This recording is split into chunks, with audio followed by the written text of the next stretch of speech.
Welcome to Satsang. We're going to keep it really short tonight because we're starting at the time that we usually end. We had a very, very, very extended Arati ceremony, but I wanted to make sure to at least have a little bit of time, a few minutes together. So instead of starting with one of the questions in advance, I'd be happy to start. I think we'll probably just take one question tonight. So if anyone has a question, I'd be happy to start with that. Yes? Is everything written? Everything is written. Yes, and written, being written by you. So this moment is written by all of that which led up to it. All of your past karma, your actions, the whole package deal. All of the different types of karma. There's 3 main different types of karma depending on how long they take to bear fruit. So the type that bears fruit very quickly, the type that takes a little longer, and the type that ultimately could be later in this life or in another life. That which is happening now is because of something, or a whole mix of things from the past, including things you've done, including aspects of your whole karmic package, even astrological aspects, family aspects. I mean, so much of who you are is the genes you got from your parents, right? Well, did you do that? Not directly. But when we look at consciousness and we look at karma, what we know is that you were born in that family for a very specific reason. And that reason had to do with the sum of the past karma. It also had to do with that which you needed to go through in this life. So karma is not just retroactive. It's not just that which I have now is because of that which happened in the past. Some of it is I have it because of what needs to happen for me in the future. What I need to experience, exactly what I need to learn, what I need to go through. And what specific situations are going to be those that are most conducive for my unfolding? So it's not quite as simple as just what you need to experience. You need to experience poverty. You need to experience wealth. You need to experience sickness. You need to experience longevity. It's not quite as simple as that, as the next step for you in your unfolding, in your realization of who you are, due to all of the other factors, due to this very specific, what today we would speak about as, an algorithm, due to all of that, the experience of being in poverty, or the experience of being in wealth, or the experience of success, is a situation that's going to make you able to take that next step, that's going to help you peel back the layers better. So this moment is written by those. But your next moments are written by what you do now. That which you're doing now is writing your tomorrow, your next week, your next month, your next year. So yeah, it's written. And you're the one writing it. So we should never feel stuck by it.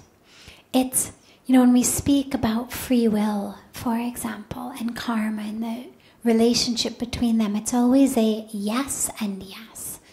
And so what that looks like is, yes, you have absolute free will. Yes, you can write your future. You can even write your present, however you want. And there is this karmic package that it has to also abide by. So for example, I couldn't write a present or a future that said star basketball player. Okay? My karmic package at this moment is 47-year-old American female, 5'3". Okay. Now, that doesn't mean that I have less free will.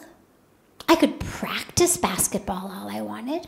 I could spend 24 hours a day dribbling. I could hang around with professional basketball teams. But if I had my mind set on the fact that that was going to be the world I was going to manifest for me, was as a player of it, I'd be disappointed and I'd be frustrated. And so this is where it's really yes and yes. So yes, we have free will.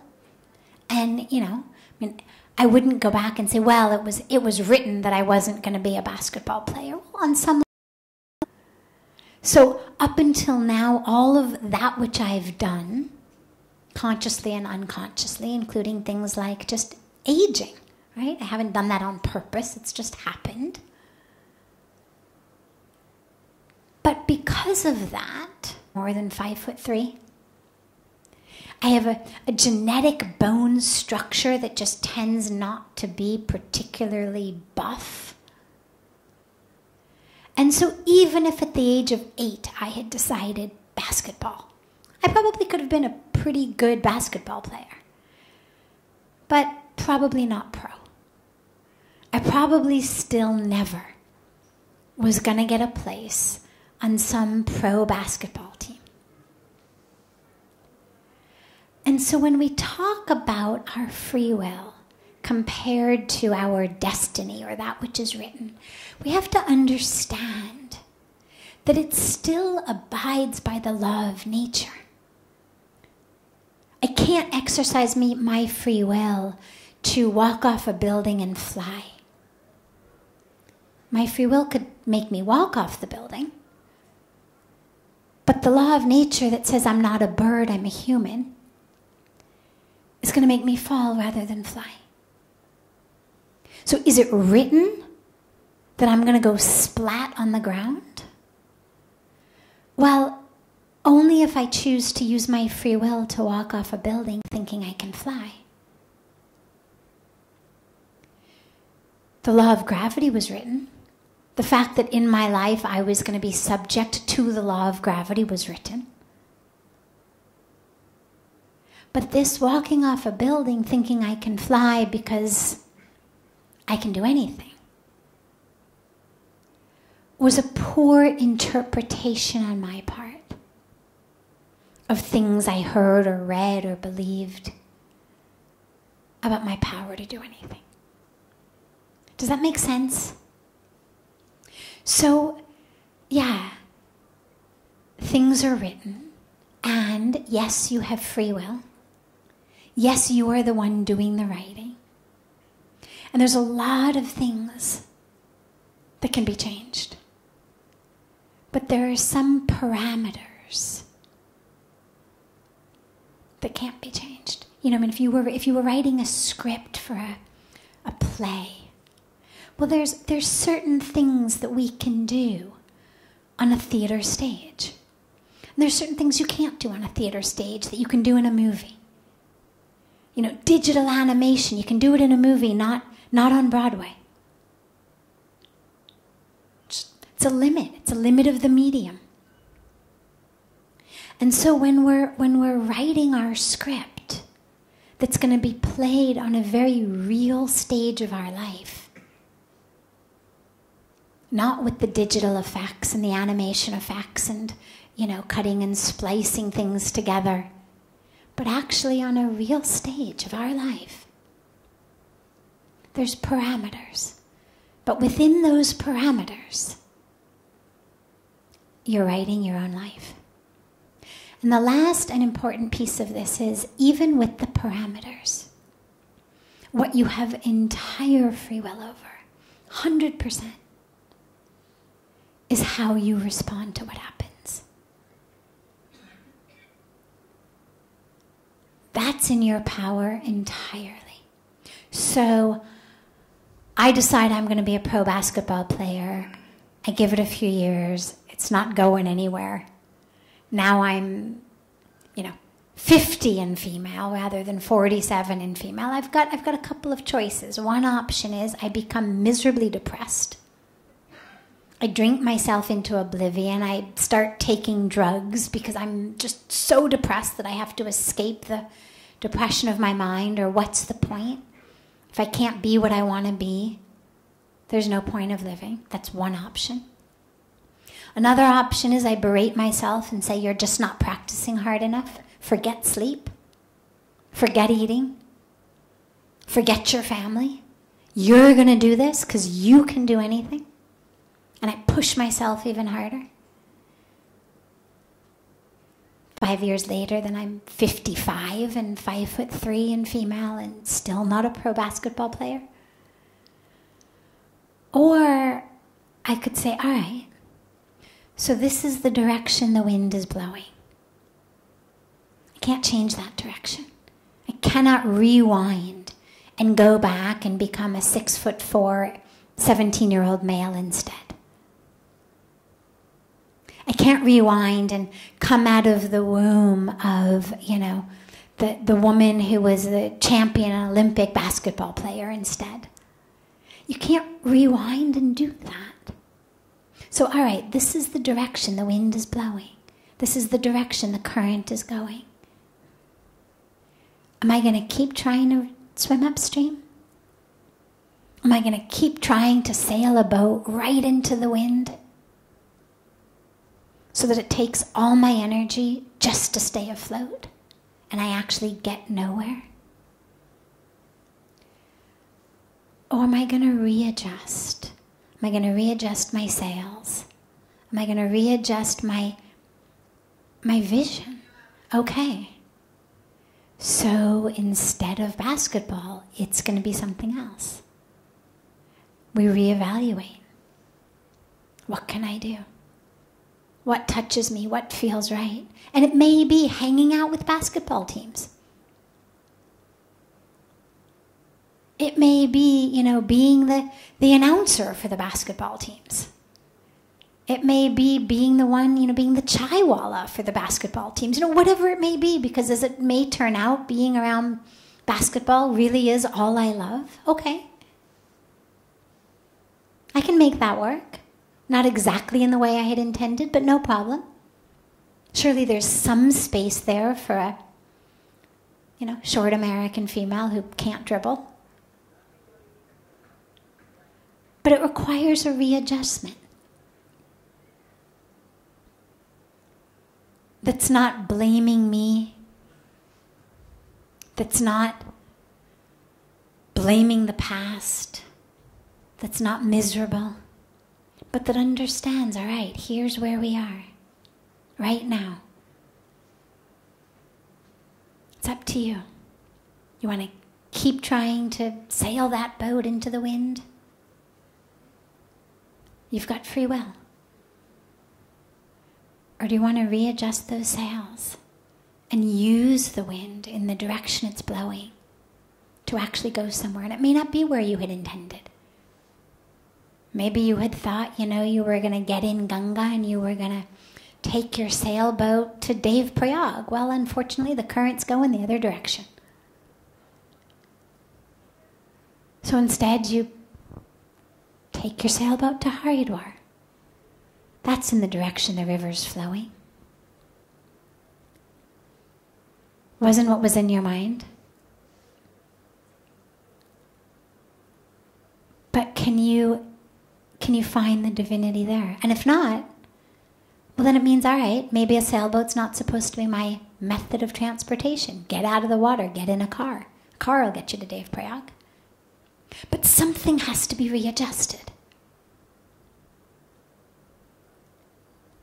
And that's the part that we have the the free will to write. How am I going to readjust this? How am I going to rewrite this? I thought it was supposed to be sailboat from Rishikesh to Devprayag. No, okay. How do I readjust? And that's what each of us is called to do on a pretty regular basis. So where you're going to be tomorrow, whether it's Devprayag by car, Haridwar by sailboat, or right here because you adamantly refuse to get out of that sailboat and you want to just keep trying to make it go upstream. So you're still here tomorrow and the day after. It's up to you. That's the part you're writing right now. But you can't change the wind or the current of the water.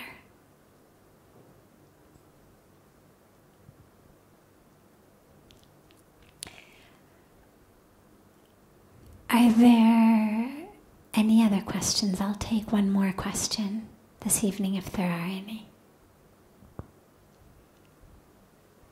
Yes. How do you follow your path without hurting your loved ones?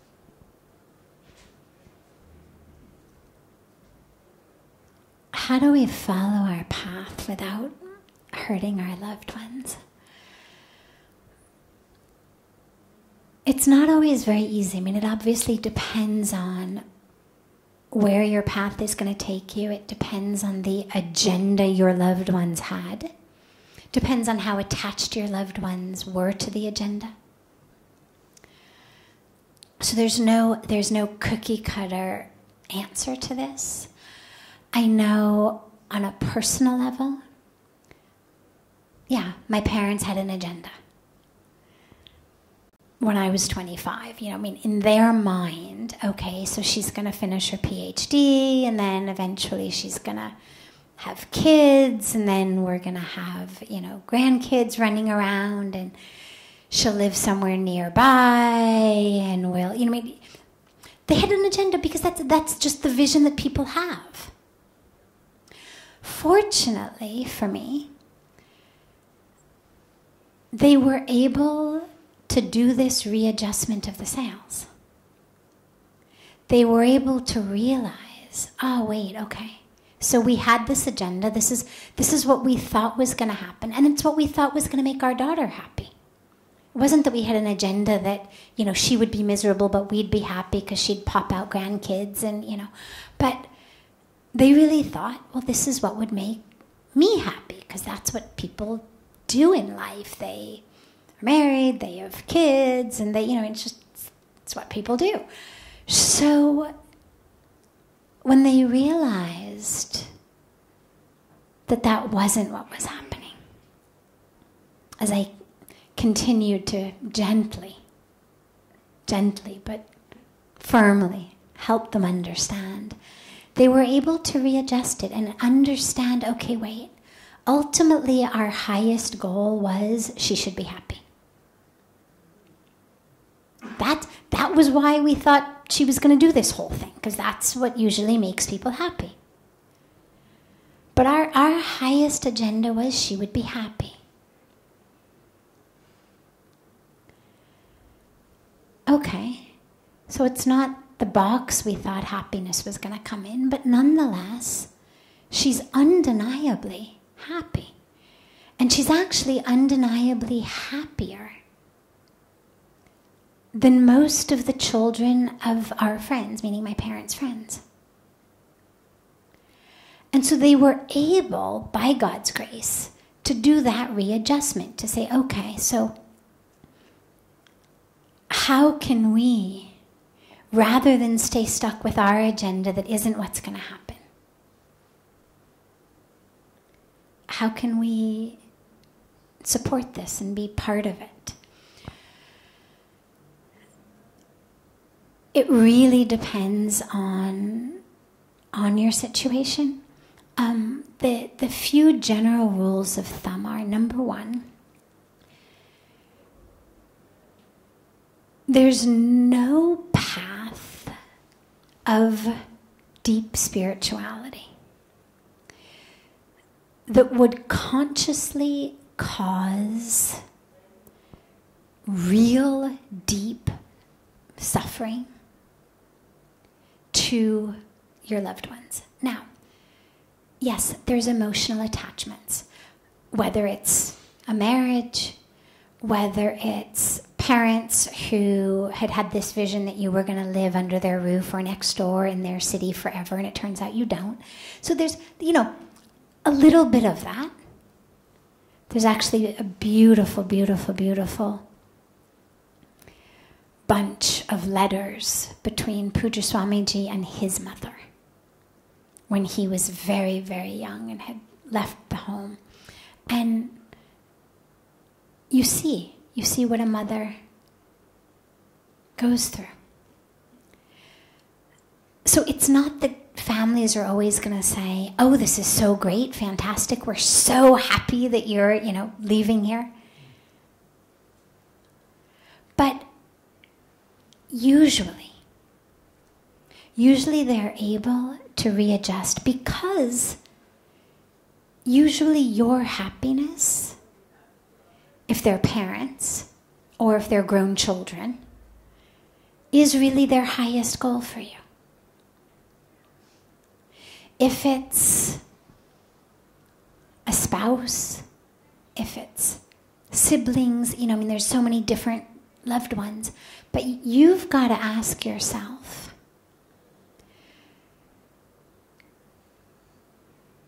where is the balance between what I know I need to do for me? Because remember, you're also one of your loved ones. Seva for the world is not excluding you. Compassion does not exclude you. Seeing the divine in all does not exclude you. And we tend to forget that. Oh my God, my loved ones. Well, I'm also one of my loved ones. And if I'm not, I should be. So you have to be sure to take care of that loved one also. But you've got to figure out the balance between physical well-being. For example, if you were an only child or the only earning child and your parents were not very financially strong and they were not able to work anymore because they were very old, and they were going to need a lot of, medical care. I don't know anyone who would say to you, I know what you should do. Don't worry, leave them behind. They'll figure it out. You just go off and do what your path is. Well, obviously, you have to first make sure they're safe, they're taken care of. That has to be. But remember, that doesn't necessarily mean that whatever their agenda is, you're going to fulfill it. It also doesn't mean that their mental well-being is something that you're going to give up your path to do. So for example, it took my mom a long time to get over the fact that I was not settling down nearby, that I was not having kids. A couple months before I took official vows of sannyas, after which point she knew, well, it's going to be impossible. So she calls me and she says, so I had a dream last night. I said, yeah. She said, so my dream was that you married one of these guys from the Hare Krishna temple in LA. This is a true story. That you married one of these guys from the Hare Krishna temple in LA, and you had these little Hare Krishna babies. She said, so I want you to know, it's not the religion thing. She was really attached that I was gonna have kids. actually said to her, I'll tell you a personal story. The year before I took sannyas, I knew how attached she was, and I'm an only child as well. But I knew this was the path I was meant to live in my life. There was no question about that for me. Because I have full faith in God, and what I knew was God would not have brought me from that life to this life, would not have given me the experience I was given if I was not meant to live it. It was absolutely obvious to me, beyond any doubt, that this was what I was supposed to do. But about a year before I took official vows of sannyas, I mean, I obviously had been living as a sannyasi since I got here, but I didn't officially take the vows for about 4 years. I came in 96 and was initiated in 2000. So about a year before, I said to my mom very seriously, I said, look, I know how much you want a child. I'm about to take these vows, official vows of renunciation. I cannot go back. I said, if you want, I would actually do something for you. I would go out, I would get myself pregnant. I really told her this. I would get myself pregnant, I would carry that child for you, and I would give it to you. I said, but I will not raise it. I will not leave India and move next door to you in LA and raise that child because that was the vision that you had of what your life was going to be and what my life was going to be. So you think about it. If what you want is a grandchild, I will give that to you. You've given me so much, I can give you 9 months of my life. I'll carry this child. But I can't give you the rest of my life. I cannot not live what I'm supposed to live and instead move back there and raise this child. So you think about that. And she did. And she came back and she said, no, that's really not what I want. I want you to be happy. Don't worry. And I'll tell you something, also personal. As the divine universe works, my mom is from New York. When she moved to California with my dad, the entire rest of the family still lived in New York, except one of her brothers who lived with his kids in Chicago. There was nobody in our family west of Chicago. Within a couple of years of me moving to India, my cousin moves to LA, to about half a mile from where my parents live, proceeds to give birth to 2 children. Her mom lived in Chicago. Her husband does music for TV shows and things and is always traveling. So my mom got to be grandma. And then her younger brother moved to LA, and then his son moved to LA, and then his son got married, and then they had a kid. And so it's like the universe. When I moved to India, there was no family in LA. Now, pretty much the whole family's in LA. And lots of kids. So the universe actually supports you in the most incredible ways. But for everybody, there's got to be your own personal sort of balance of what is it you are prepared to do. It's not giving up yourself. That's not giving up a path you know you are supposed to walk, but that is still loving and respectful of people who brought you into this world. And how to balance that. You know, I mean, I'm a sannyasi. Theoretically, they, cut off all contact with their family. I didn't. My mom had a stroke a few months ago. I was just back in LA with her, taking care of things. You balance individually. There's no right answer. There's no one equation. But what I have found is that when you anchor yourself in a spiritual path, in a path that includes Your parents, your family, your global family, like we were talking about in Arati tonight, the whole family. And that also includes yourself, with the awareness that that's actually what you were put on earth to do. That's why you were born. And that has to be honored as well.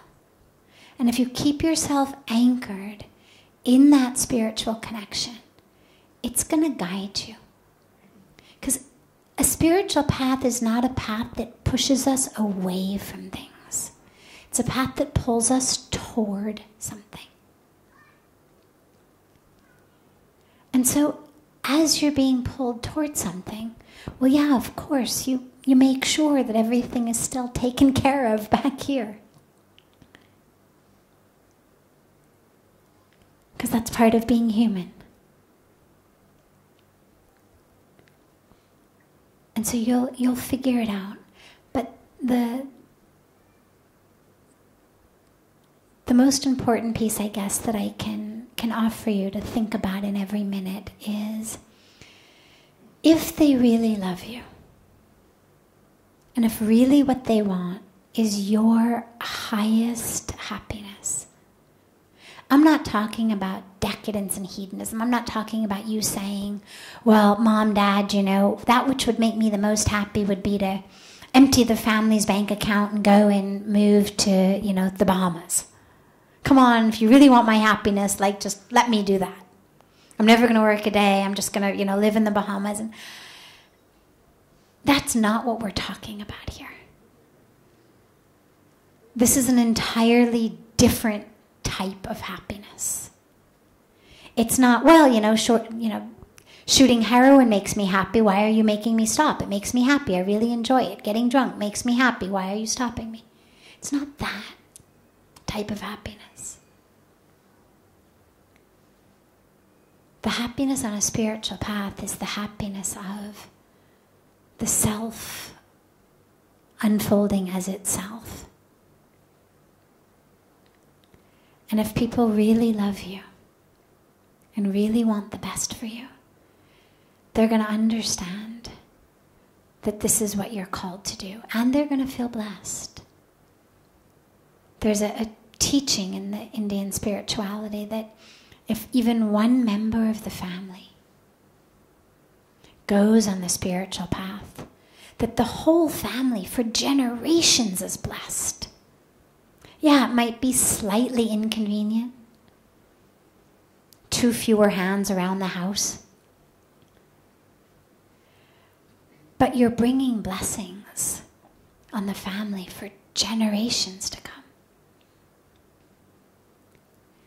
And hopefully, they will have the ability to see that. And just being on a spiritual path doesn't mean you don't help them for what's needed. Because they are part of this world that you're in service of if you're on a spiritual path. It's not the world minus your parents. They're part of that. And so are you. And in that balance, you'll find it. And if you're really honest and deep and choose your words to be as kind and beneficial as Lord Krishna reminds us in the Gita,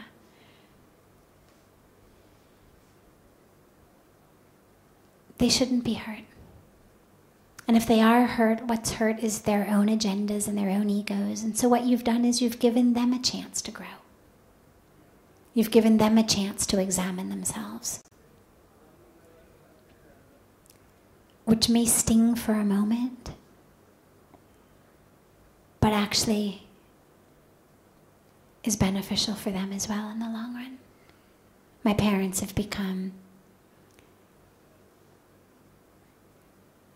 so much more spiritual.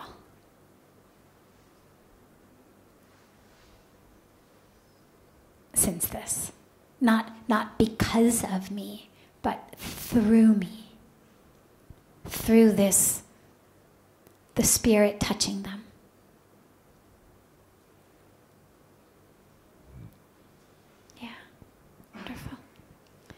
Have a beautiful, beautiful rest of your evening, everyone. And we'll see you tomorrow.